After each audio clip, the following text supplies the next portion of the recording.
अस्सलाम वालेकुम जी। क्या हाल चाल हैं आप लोगों के? मैं तो शुक्र अल्हम्दुलिल्लाह बिल्कुल ठीक-ठाक हूँ और इंशाल्लाह आप लोग भी अपने घरों में खुश होंगे, बिल्कुल ठीक-ठाक होंगे।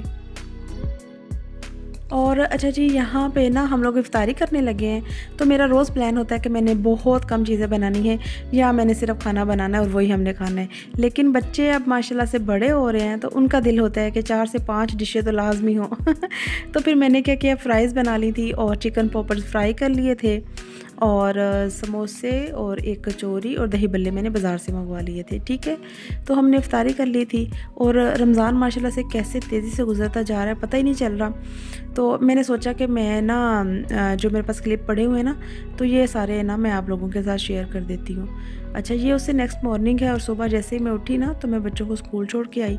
तो सबसे पहले मैंने कहा मैं चीज़ें बाद में उठाऊँगी, पहले मैं झाड़ू लगाऊँगी। क्योंकि हमारी गली में ना एक घर बन रहा है, तो वो जब हम बाहर जाते हैं ना, तो पैरों के साथ बहुत ज़्यादा रेत और मिट्टी आ जाती है। तो मुझे इतनी ज़्यादा कोई इरिटेशन हो रही थी, मैंने कहा पहले मैं झाड़ू लगा दूँगी, उसके बाद मैं सारे काम करूँगी। और अच्छा जी, रेयान की ना तबीयत बहुत ज़्यादा ख़राब है, ज़ुकाम, खांसी और बुखार उसको चढ़ा हुआ है। मैं कल उसकी मेडिसिन भी लेकर आई हूँ, अल्लाह खैर करे, जल्दी से ठीक हो जाए। बच्चे बीमार हो ना, तो माँ-बाप का ध्यान बड़ा ही बच्चों में लगा रहता है। और अब सब ने ना ईद की तैयारियां भी साथ-साथ स्टार्ट कर देनी है।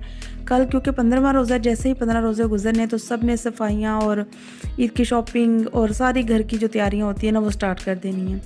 अच्छा, यहाँ पे ना मैंने ना किसी को राशन देने के लिए चीज़ें मंगवाई थी, तो वो मैं देख रही थी क्या-क्या वो सामान लेकर आए हैं। आटा भी आने वाला है और उसको साथ में कुछ पैसे भी दूँगी उसके ईद के कपड़ों के लिए और आटे के भी पैसे मैं उसको दे दूँगी, क्योंकि कुछ लोग खाते हैं चक्की वाला आटा, कुछ लोग खाते हैं वाइट आटा, कुछ लोग दोनों आटे मिक्स करवाते हैं। तो मुझे पता नहीं था कि वो लोग कौन-सा आटा खाएँगे, तो इसीलिए मैंने ना आटा नहीं मँगवाया, मैं आटे के पैसे दे दूँगी। अच्छा, अल्लाह ताला ना हम सबको इस तरह के काम करने की तौफ़ीक अता फ़रमाए और ये कोई दिखावा नहीं है, ये बहुत छोटी-सी मेरी कोशिश है, मेरी एफ़र्ट है, क्योंकि मैं हमेशा ना सबको पैसे ही दे देती। और ये ना हमारी गली में ना किसी के घर काम करती थी, तो मैंने भी ना उससे 1-2 दफ़ा कपड़े धुलवाए हैं। तो वो आ गई थी, वो कह रही थी कि बाजी हमें ना राशन लेकर दे दें और ईद का मुझे जोड़ा ले दें। तो मैंने कहा चलें कोई बात नहीं, क्योंकि बाकी सारे पैसे तो जो मैं हर दफ़ा देती हूँ वो मैंने दे दिए थे। मुझे ये होता है कि मैं ना टाइम पे किसी को दे दूँ, कोई अपनी शॉपिंग कर ले, किसी ने कुछ खाने की चीज़ लेनी है वो ले ले। तो मैं रमज़ान के स्टार्टिंग में ही जितने पैसे देने होते हैं मैं दे देती हूँ। तो ये मैंने सारी चीज़ें उसके लिए मंगवाई थी, तो उसको साथ कुछ मैंने पैसे भी दे दिए। मैंने कहा तुम जो आटा आप लोग खाते हो वो आटा ले लेना और अपना ईद का जोड़ा ले लेना। अच्छा, यहाँ पे ना फिर मैंने क्या किया, जल्दी से ना बेडशीट चेंज करनी थी, वो मैं यहाँ पे कर रही हूँ। सारे कपड़े इकट्ठे करूँगी क्योंकि सुबह मैंने कपड़े धोने हैं, तो मैंने कहा चलो आज मैं सारे कपड़े इकट्ठे कर लेती हूँ, तो फिर सुबह मशीन लगा लेंगे। यहाँ पे सारे कपड़े मैंने इकट्ठे कर लिए हैं और सोफ़ों के भी कवर मैं ना उतार लूँगी, क्योंकि ये भी धोने वाले हो गए थे। और ईद की भी जो तैयारी है ना, वो एकदम से फिर सारी नहीं हो जानी। मैंने कहा मैं थोड़ा-थोड़ा करके करती हूँ, फिर मेरे लिए आसानी रहती है, क्योंकि मैंने अकेली नहीं ना बाकी सारे घर के काम देखने होते हैं, बच्चों को देखना होता है, तो फिर मैं थोड़ा-थोड़ा करके करती रहती हूँ। और यहाँ पे मैंने बेडशीट भी चेंज कर दी है और सोफ़ों के कवर भी मैंने उतार लिए, सारे कपड़े इकट्ठे कर दिए। कपड़ों को मैं ऊपर पहुँचा दूँगी और सुबह-सुबह ना मैं रोज़ा रख के तो कपड़े धो लूँगी। और अगर हम सब मिल के ये कोशिश करें ना कि हमारे आस-पास, हमारे इर्द-गिर्द रहने वाले लोगों में से किन-किन लोगों को हमारी ज़रूरत है, ठीक है? तो हमारा थोड़ा-सा कुछ दे देने से ना, अगर उनकी कोई ज़रूरत पूरी हो जाती है, तो इससे अच्छी कोई और बात हो ही नहीं सकती। क्योंकि अल्लाह ने हमें देने वाला हाथ बनाया है और अल्लाह का लाख-लाख शुक्र है, अल्लाह ने देने वाला हाथ बनाया है, लेने वाला हाथ नहीं बनाया। तो यही चीज़ हमें ना बहुत मोटिवेट करती है और अल्लाह हमें और ज़्यादा दे ताकि हम और ज़्यादा दें। और अच्छा जी, ये ना उससे भी नेक्स्ट मॉर्निंग है, तो मैं बच्चों को स्कूल छोड़ आई हमेशा की तरह।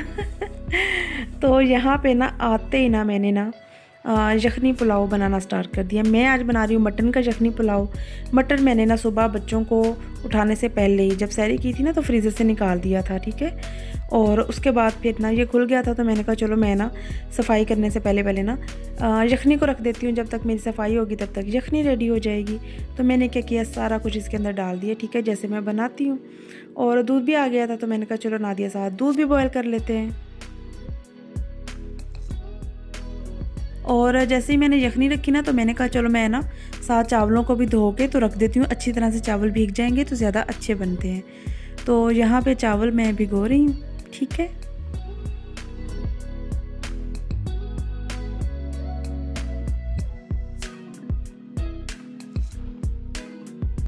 और अच्छा जी, ईद की और गर्मियों की तैयारी ना मैं हमेशा टाइम से पहले कर लेती हूँ, लेकिन इस दफ़ा पता नहीं क्या बात है, जाए नहीं जा रहा, लेट होती जा रही हूँ, लेट होती जा रही हूँ। कभी कोई काम आ जाता है, कभी कोई काम आ जाता है और शॉपिंग करने जाए नहीं जा रहा।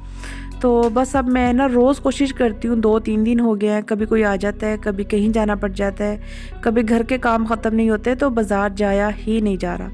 यहाँ पे जी यखनी रेडी हो गई थी, तो मैंने जल्दी से तड़का लगा लिया। तड़का लगा के तो उसमें मैंने टमाटर ऐड कर दिए, सब्ज़ मिर्चें ऐड कर दी हैं। और अच्छा जी, यखनी पुलाव बनाने का भी ना हर एक का अपना तरीका है, थोड़ा बहुत मिलता जुलता होगा, लेकिन सब लोगों का अपना तरीका है और मेरा कुकिंग करने का अपना ही स्टाइल है।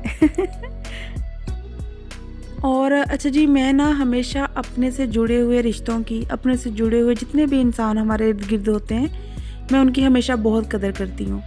लेकिन जब मुझे लगता है ना कि इन लोगों के पास मेरे लिए वक़्त नहीं है या इनकी ज़िंदगी में मेरी कोई अहमियत नहीं है, तो मैं क्या करती हूँ, चुप करके ना आराम से पीछे हट जाती हूँ, ठीक है। मैं कोई गिला शिकवा नहीं करती, किसी से कुछ नहीं कहती। मैं मतलब मुझे गिला शिकवा करना बुरा लगता है, मुझे लगता है कि नहीं, गिला शिकवा करना ही नहीं चाहिए।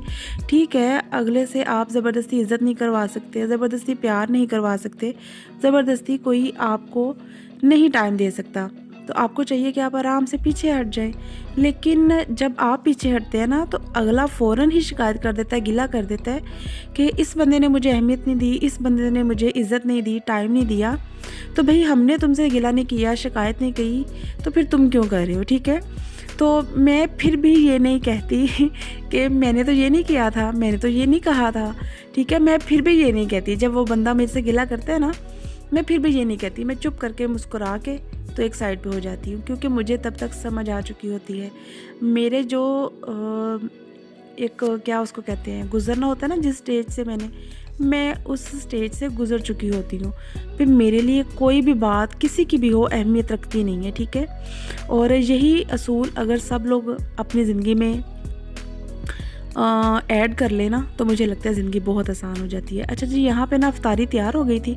मैंने यखनी पुलाव के साथ बना लिया स्ट्रॉबेरी का मिल्क शेक और पकोड़े बना लिए, और उसके साथ मैंने सैलड बना लिया था।